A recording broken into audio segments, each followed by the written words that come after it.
6 things you need to do to prepare for a crash and a recession and potential property correction. So according to CNBC article, it says UK already in a full year recession as Europe face tough winter, S&P Global say.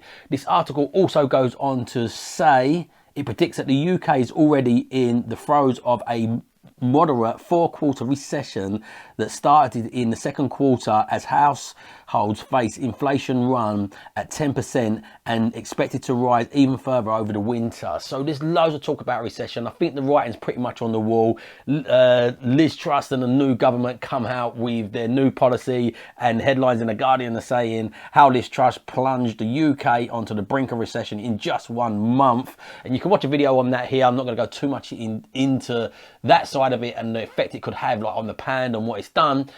But that said, as I said, the writing is pretty much on the wall, and we are looking right into the deep into the barrels of a recession. So what do we do? I'm going to give you 6 things you should be doing. Make sure you do all of these things. Do not miss any. But the first thing that you can do is hit that like button. It's not maybe going to help you, well, it might help you navigate a recession, but it's going to help the algorithms out, and it's going to massively help my ego. But let's get into the 6 things you need to be doing to be able to prepare for a recession.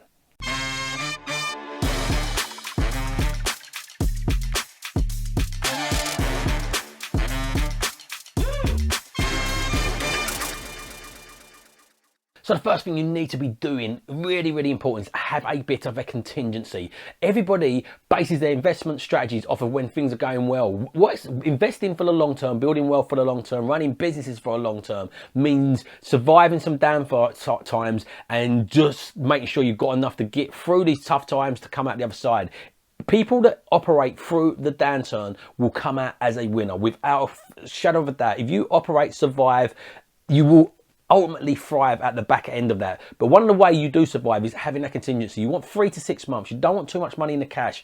Massive inflation is going on at the moment. I'm not going to talk too much on inflation, but it's one of the major causes behind it. I've done a video on inflation here if you want to watch more on that. Don't worry, all the videos are in the description below if you want to carry on watching now.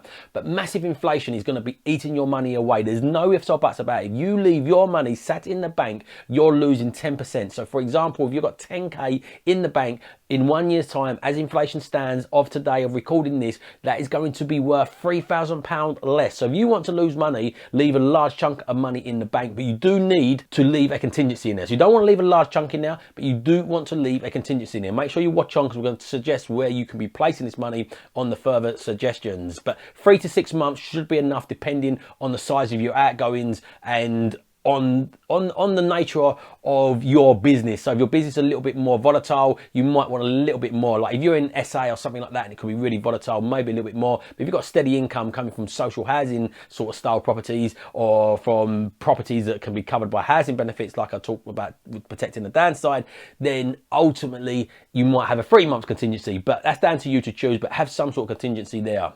Number 2 is do a financial health check. Do a little check on your finances, budgeting. Have a look, go over all the stuff that you're paying at the moment. Saving money is every pound kept as a prisoner is a pound earned. It is equivalent to more than a pound earned because you don't put the effort into it. So if you can streamline, go over all your outgoings, over all your costs. If you've got a business, look at all your direct debits. Even in your household, look, are you paying for Netflix for nothing? Are you having Costa Macalati, whatever these are blooming called, I can't even pronounce it, but are you having double cream every morning? Can you cut back on them? Maybe could you have a flask? Look at the areas where you could be streamlining a little bit and compounding your money back into stuff. Like so many people got Netflix, Disney Plus, BT Sports and all Sky Sports and all these things. And do you have the time to watch all these things? And should you have the time to watch all these things, what you should be doing is compounding your time into creating more income. And the reality is, what you don't measure, what you don't track doesn't grow. So basically, by writing this down, measuring this, you should do this every about 18 months anyway. So have a financial health check. I bet there's some direct debits you set up for an app on your phone or for a subscription that you don't even use anymore. Just eliminate them out. You could just save tons of money that could compound towards your contingency pot. Make sure you start paying down high interest rate credit cards and credit. Any credit you've got, try to pay that down, because that'd be like an investment at the moment. With the investment returns getting squeezed because of inflation and the interest rates going up. Some places, if you've got like 20k worth of debt somewhere, you could potentially wipe that, especially if it's high interest, wipe that out, and it could be the equivalent of having a good investment at the moment as well. Anyway, so make a plan to be paying these down. And as I said, if you do these savings, like I was talking about in the previous tip, you can be paying these down and using this to pay down what you're doing to swipe this out. Number 4 is create a cash flow. Create a cash flow. Cash flow is king. Create a side hustle. Create a side hustle. Look, we're talking about property here, but whatever industry you're in, if you're just into money or anything, create a side hustle within the sphere of what you're doing. So if you're in property, create a side hustle through property. The most obvious one for me is if you want to build a portfolio, everybody should be a side hustle deal sourcer. And what I mean by that is to build your own portfolio, you need to be out sourcing deals. If you source deals efficiently enough and use the techniques to correctly source them, you're going to come across deals that do not match you. Becoming a full-time becoming a full-time deal sourcer is very, very consuming. It's a very difficult business to run. I've got a sourcing business. It is a good business. It's a lucrative business, but there's a trade-off for that high level of income you can potentially have is a high level of effort and a lot of moving parts to run it. So if you do not want the moving parts to run it, you do not want to put the effort in, you're not got the time to or the skill to, everybody should be a side hustle. So go and connect with another deal sourcer and co-source with them. If you bring me deals, you have to be qualified. I'd have to take you through a qualifying process, but bring me deals in and around the North East, especially Teesside. And if they're the correct style deals, I will send them to my list of investors. I've got more investors than deals, and most people that's online at the moment got more invested than deals. This is including, like, the thing is, to get the investment, like, you have to be a full-on deal sourcer. You have to go out there doing content. You have to go out there like having calls with investors, progress them through, and it is a full-on business. So if you don't want the full-on business, you want the baby without the labour pains, be a side hustle deal sourcer. You've got to go out there sourcing deals. Consistency is key in sourcing deals. Speaking to agents consistently, having your Facebook ads and your direct to vendor letters. If you do whatever method you use, doing that consistency is key. But you're not always going to be able to fund these. So being a side hustle deal sourcer is going to be massive, especially in this market. We're going to get more deals in this market. There's going to be a lot of overseas investment, I believe, that's going to come into the country because of the cheap pound rate. So there's going to be a great opportunity. But there's other side hustles you create. That's the most obvious one for me, probably most lucrative. But you could be a videographer. You could learn digital marketing or Facebook ads. There's loads of things within the property industry that you could do a side hustle that keeps you in that industry as well, which really benefits because it folds into what you're doing. Number 5 is creating cash flowing assets. I said about on number 1, do not leave too much money in the bank. So you want to be putting your money into cash flow positive assets. At the moment, properties are getting squeezed on their cash flow because of the interest rate.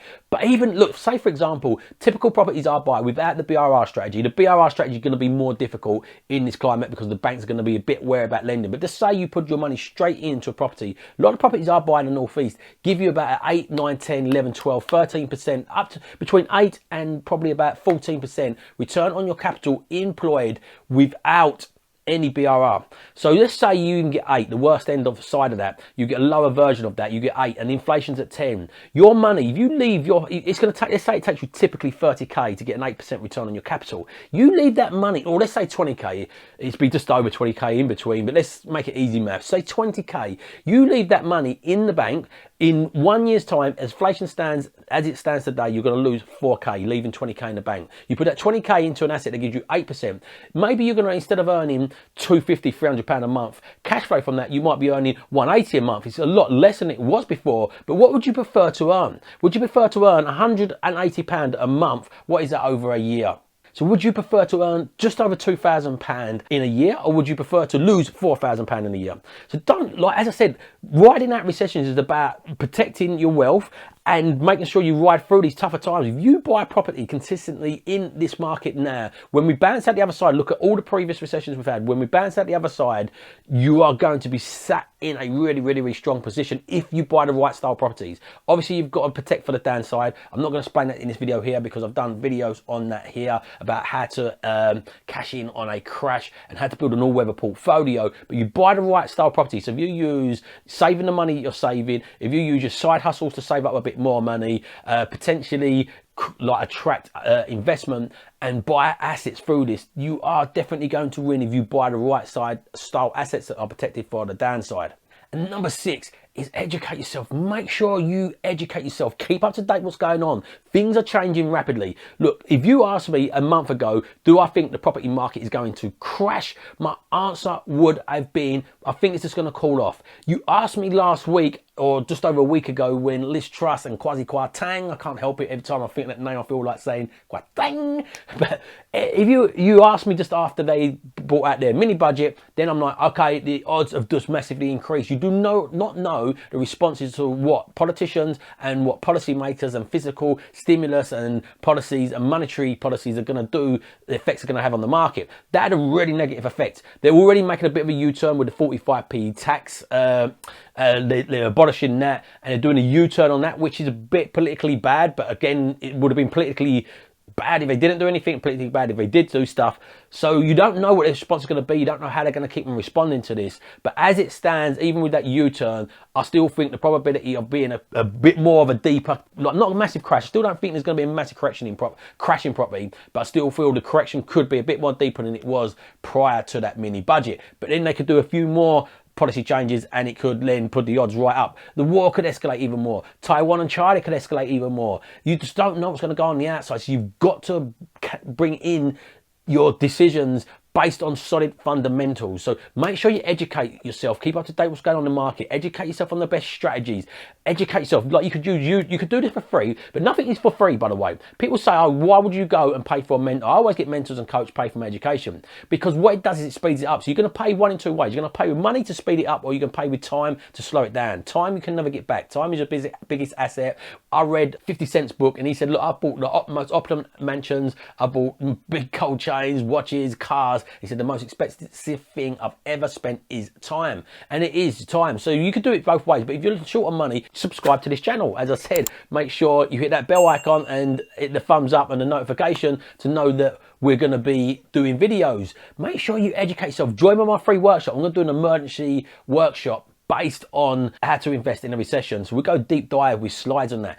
If you're in a position, invest yourself. When you pay attention. When you pay, you speed yourself up of hours of having to try and error all these different things. If you get the right mentor, it will fast forward what you're doing. It's not for everybody, but if you're for the right people, this will really work. Masterminds are really powerful. Being in that right environment. If you listen to too much news, just ignore the news at the moment. You listen to too much news, you will be in that fear and doom and you will freeze. And the last little seventh bonus, what I can add to this, is make sure you take action. Just do not sit on your hands. Ray Dalio says, if you worry, you don't have to worry. If you don't worry, you have to worry. I'm not saying don't worry about this, but be excited about this. It's a massive opportunity. More wealth gets transferred in recessions than any other time. Watch this video on wealth transfers, what I've done here, because this will help you understand there's a massive wealth transfer going on in property. Be part of that, but just make sure you do all the things that I suggested earlier on. Make sure you keep on educating yourself. As I said, don't not worry, because you've got to be concerned about what's going on, but make right decisions. Don't freeze on them. Take action. Make manageable steps, manageable risk towards your goals and your freedom. My why is to live on my terms. My mission is to help as many people live on their terms using financial education, mindset as a vehicle to do that. So please evolve your ideas, live on your own terms, and have an amazing day.